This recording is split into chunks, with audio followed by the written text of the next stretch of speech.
Ako kupuješ auto koji nema zupčasti kaiš klasičan, nego ima pogonski lanac, onda odmah na autoplacu čim si došao otvaraš čep od ulja, prst, znači na bregastu, zavučeš prst, ako je bregasta mlaka i ako ima tragova ulja svežeg, znači da je auto paljen pre nego što ti došao, iz prostog razloga jer lanac zna da zvecka prvih 10 sekundi na hladan start i to ti znak da je auto paljen pre nego što ti došao, da ne bi lanac zveckao. Ako je auto prešao puno kilometara, auto nema aluminijumske ferne, ima ratkapne i oni mudraci nameste tako ratkapnu da pokrije svaku rupu, a ti ne vidiš diskove.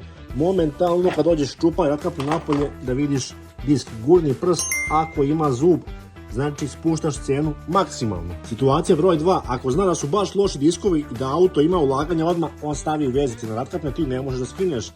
Ti buraziru momentalno čupaš to. Ako ti kaže pa naš nemoj, daš mu 20 dinara, skineš za nove vezice i pogledaš kakvom su stanju diskovi. Stvar broj 3 koju niko ne gleda, akumulator. Kada je akumulator napravljen, zna da bude star, znači imate utisnuto ovde ili sa ove prednje strane kada je akumulator napravljen, konkretno na ovom akumulatoru je ovde. Evo imate bukvalno kao na gumama 15. nedelja 25. godine.